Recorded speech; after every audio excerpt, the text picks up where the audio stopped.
أعوذ بالله من الشيطان الرجيم بسم الله الرحمن الرحيم قال نوح رب إنهم عصوني واتبعوا من لم يزده ماله وولده إلا خسارا ومكروا مكرا كبارا وقالوا لا تذرن آلهتكم ولا تذرن ودا ولا سواعا ولا يغوث ويعوق ونسرا وقد أضلوا كثيرا ولا تزد الظالمين إلا ضلالا مما خطيئاتهم أغرقوا فأدخلوا نارا فلم يجدوا لهم من دون الله أنصارا وقال نوح رب لا تذر على الأرض من الكافرين ديارا إنك إن تذرهم يضلوا عبادك ولا يلدوا إلا فاجرا كفارا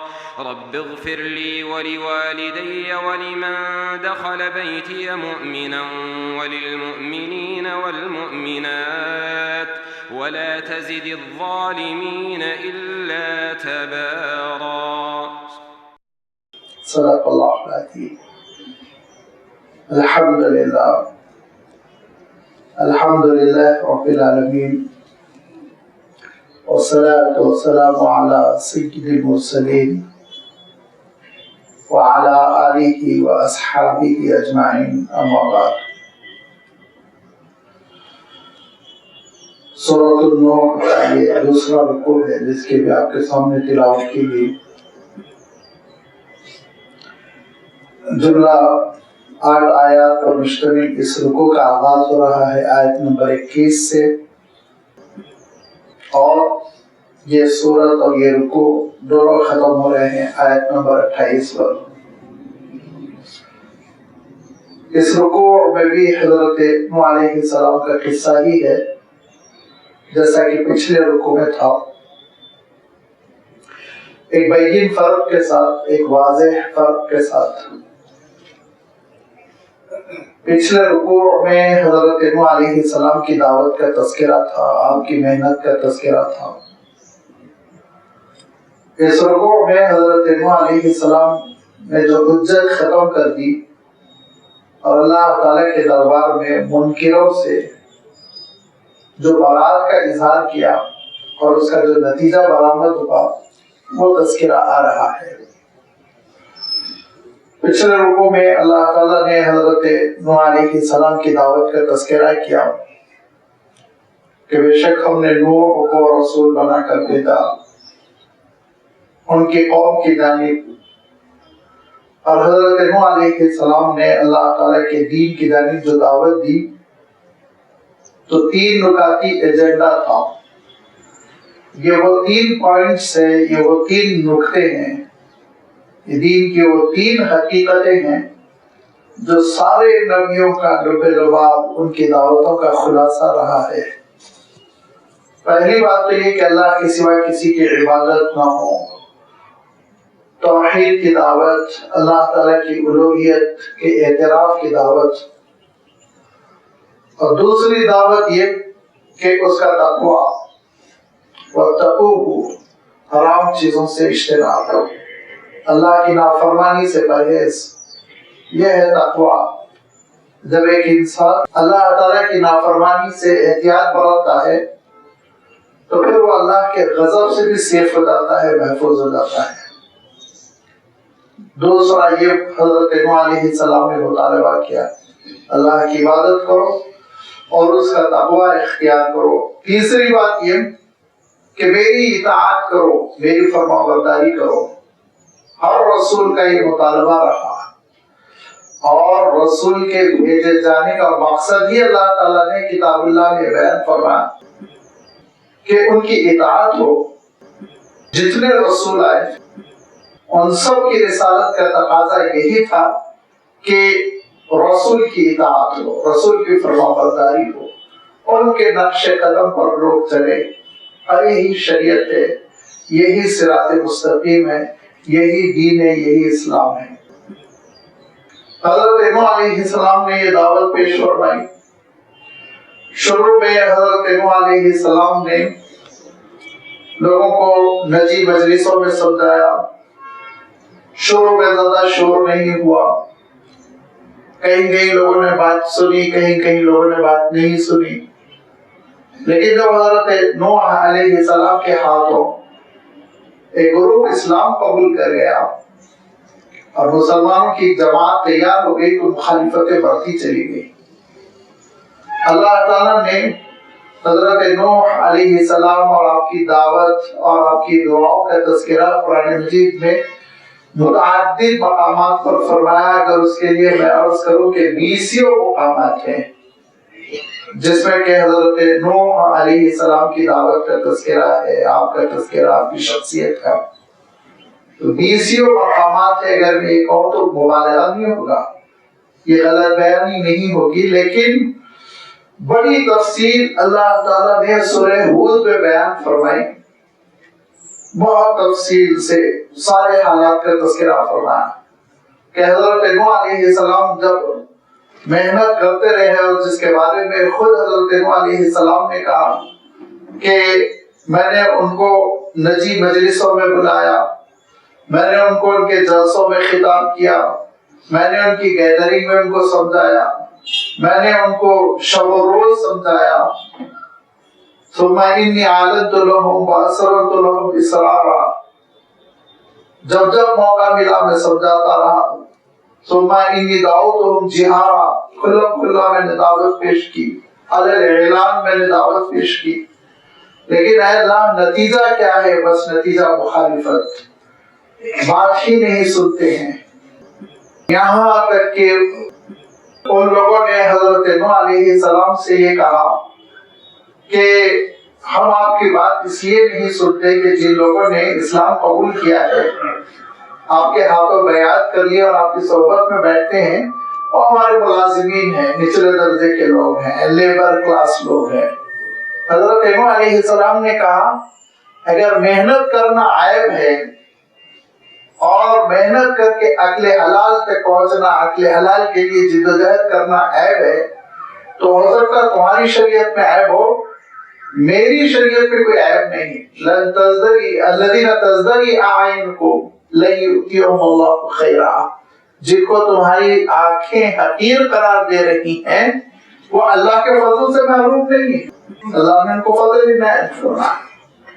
اللہ کے رسول صلی اللہ علیہ وسلم سے بھی یہی مطالبہ ہوا تھا کہ ہم سرداران قریش اس وقت آئیں گے جب آپ اپنی مجلس سے بلال کو نکال دیں، عمار کو نکال دیں، یاسر کو نکال دیں، سلمان کو نکال دیں، سہیب کو نکال دیں، چھوٹے چھوٹے لوگ ہیں، نعوذ باللہ۔ حالانکہ یہ سرداران جنت ہے، لیکن ان کی دنیاوی آنکھوں نے ان کے مقامات کو نہیں سمجھا تھا۔ بالکل یہی کیفیت ہوئی حضرت نوح علیہ السلام کے ساتھ۔ تو حضرت نوح علیہ السلام نے کہا یہ میرے وہ ساتھی ہیں جن کو اللہ تعالیٰ نے میری صحبت کے لیے پسند کیا ہے، میں ان کو دور نہیں کر سکتا مجھ سے، یہ تو بیٹھیں گے، اب تم کو نجات حاصل کرنا ہے تو آؤ بیٹھو ان کے ساتھ، سنو اسلام، سنو دین معلوم کرو۔ لہذا یہ حضرت نوح علیہ السلام کو پریشان کرتے رہے، مخالفت کرتے رہے اور آپ کے کام کو آگے نہیں بڑھنے دے رہے تھے کہ صدیاں گزر گئی۔ صدیاں جب صدیاں گزر گئی تو اللہ تعالیٰ کی جانب سے ایک وحی آئی جس کا سورہ ہود میں تذکرہ ہے، اور اس وحی میں اللہ تعالیٰ نے یہ ارشاد فرمایا کہ اے نوح، جتنے لوگ اسلام قبول کر چکے ہیں نا، بس اب یہی ہے، آپ کی آمدنی یہی ہے، آپ کی محنت کا نتیجہ یہی ہے۔ اور پھر اللہ تعالیٰ یہ بھی ارشاد فرماتا ہے کہ بہت تھوڑے سے لوگوں نے اسلام قبول کیا تھا، ایمان قبول کیا تھا۔ روایتوں میں کہیں آتا ہے 40، کہیں آتا ہے 80، بس اتنے ہی لوگوں نے حضرت نوح علیہ السلام کی طویل ترین محنت کے نتیجے میں ایمان قبول کیا۔ اکثر و بیشتر کفر میں پڑے ہوئے، مخالفت میں پڑے ہوئے ہیں، یہاں تک کہ پھر وہ وقت آ گیا جب حضرت نوح علیہ السلام کو یہ معلوم ہوا کہ اب آگے اسلام قبول کرنے والے نہیں رہ گئے، تو پھر حضرت نوح علیہ السلام نے برات کا اظہار کیا اور کہا کہ اے اللہ میری محنت کا کیا نتیجہ ہے؟ کوئی نتیجہ ہی نہیں برآمد ہو رہا ہے. قال نوح ربی، کہا نوح نے اپنے رب سے، اے میرے رب انہم عصونی، میری نافرمانی کر رہے ہیں، میری مخالفت کر رہے ہیں، جو میں کہتا ہوں اس کے مخالف میں جاتے ہیں. وَاتَّبَعُوا مَن لَّمْ يَزِدْهُ مَالُهُ وَوَلَدُهُ إِلَّا خَسَارًا، پیروی ان کی کر رہے ہیں جن کی دولت، جن کا کنبہ آل اولاد ان کے لیے گھاٹا ہی گھاٹا کر رہا ہے، نقصان ہی بڑھا رہا ہے. ان کی پیروی کر رہے ہیں، جو بے ایمان ہیں ان کی پیروی کر رہے ہیں، جو ان کو لوٹ رہے ہیں ان کی پیروی کر رہے ہیں، جو ان کی دولت پر ڈاکہ ڈال رہے ہیں، جو پجاری بنے ہوئے ہیں، اپنے غلوں کو آباد کر رہے ہیں اور اپنی دکانداری چمکائے ہوئے ہیں، ان کے پیچھے چلتے ہیں. اور میں جو ان کے لیے شفقت کر رہا ہوں، نصیحت کر رہا ہوں، خیرخواہی کر رہا ہوں، قربانی دے رہا ہوں، میری بات نہیں سنتے. عجیب و غریب لوگ ہیں. اور ان کا عالم یہ ہے وَمَكَرُوا مَكْرًا كُبَّارًا، میرے خلاف بہت بڑی بڑی سازشیں کر رہے ہیں، بہت بڑی بڑی سازشیں. ان سازشوں میں مورخین نے بعض کا تذکرہ کیا. مثلا انہوں نے اس بات کی کوشش کی کہ حضرت نوح علیہ السلام کو جلا وطن کر دیا جائے. کئی رسولوں کے ساتھ ہوا ہے کہ ہجرت کرنی پڑی، اللہ کے رسول صلی اللہ علیہ وسلم نے خود ہجرت کی. تو یہ قتل کی سازش کی، حضرت نوح علیہ السلام کو مار ڈالنے کی کوشش کی. تو حضرت نوح علیہ السلام فرماتے ہیں وَمَكَرُوا مَكْرًا كُبَّارًا.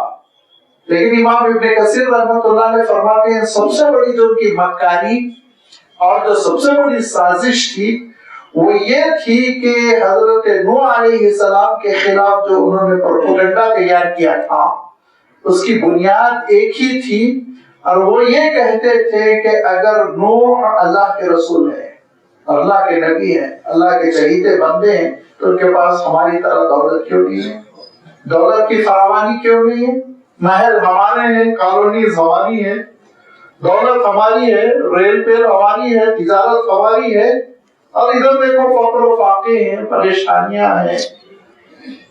یہ کیسے ہو سکتا ہے کہ وہ حق پر ہے اور اللہ تعالیٰ ان سے ہاتھ روکا ہوا ہے؟ نعوذ باللہ. الٹی منطق جس کو میں ہمیشہ عرض کرتا ہوں کہ کوئی صاحب کہے میں اچھا ڈاکٹر ہوں اور آپ ان سے یہ پوچھیں کہ آپ کو کپڑا کاٹنا آتا ہے کہ نہیں آتا، کپڑا سینا آتا ہے کہ نہیں آتا ہے. دلیل لو تو اس میدان میں. حضرت نوح علیہ السلام کب دعویٰ کر رہے ہیں؟ کسی بھی رسول نے کب دعویٰ کیا کہ مجھے اللہ تعالیٰ نے دولت مند بنا کر بھیجا؟ رسولوں کا تو عالم یہ، اللہ کے رسول صلی اللہ علیہ وسلم دعا کرتے تھے، یہ کہتے تھے پروردگار مجھے اور میرے کنبے کو اتنا ہی عطا کر جس سے بس پیٹ بھر جائے، اس سے زیادہ مت دی جائے گا. آپ صلی اللہ علیہ وسلم کی معروف دعا ہے کہ اتنی بس اتنا اللہ مل جائے کہ کھا پی کے بس گزر اوقات ہو جائے، اس سے زیادہ. اللہ کے رسولوں اور نبیوں کا جو مشن ہوتا ہے وہ روحانی، وہ لوگوں کو اللہ سے جوڑنے کی کوشش کرتے ہیں، وہ لوگوں کی اصلاح اور ان کی ہدایت کی کوشش کرتے ہیں. وہ مشن ہے، روحانیت کا ہے، اس میں پرکھو، اس میں دیکھو. دوسرے میدان میں کیوں تم پرکھنے کی کوشش کرتے ہو؟ تو حضرت نوح علیہ السلام نے کہا کہ ٹھیک ہے دولت نہیں ہے میرے پاس، نہ میرے ساتھیوں کے پاس ہے، نہ میں دعویٰ کرتا ہوں. میں تو دعویٰ اس بات کا کرتا ہوں کہ اللہ تعالیٰ نے مقام رسالت پر مجھے مبعوث فرمایا اور میں آخرت کو دیکھ رہا ہوں کیا ہونے والا ہے تمہارے ساتھ. لیکن انہوں نے جو پروپیگنڈا تیار کیا تو اب بھولے بھالے لوگ، سیدھے سادھے لوگ، اور وہ سیدھے سادھے لوگ یہ سمجھنے لگے بات تو معقول دکھ رہی ہے بھائی کہ اگر اللہ کے رسول ہے تو پھر سونے کی اینٹیں گرنی چاہیے، ان کے گھر میں سونے کی بارش ہو، دولت ہو، ہیرے ہو، جواہرات ہو. نعوذ باللہ. لہذا یہ غلط پروپیگنڈا لوگوں کو حضرت نوح علیہ السلام کی دعوت سے روکنے میں بہت بڑا رول انجام دے رہا تھا. اس کو امام ابن کثیر رحمۃ اللہ علیہ کہتے ہیں مکروا مکرا کبارا، سب سے بڑی سازش تھی. کبارا، یہ کبارا لفظ بھی بڑا عجیب و غریب ہے. کبیر بہت بڑے کو کہتے ہیں اور اکبر اس سے بہت بڑا. اللہ اکبر ہم کہتے ہیں نا نماز شروع کرتے ہوئے کہ سب سے بڑا اللہ ہے. کبار میں بڑا مبالغہ، بڑی زیادتی، یہاں تک کہ اللہ کے رسول صلی اللہ علیہ وسلم کے سامنے کچھ عرب کے لوگ آئے، عربی، اور انہوں نے کہا کہ یہ لفظ تو مانوس نہیں ہے، ہم نے کبھی نہیں سنا عربی کا یہ لفظ کبارا.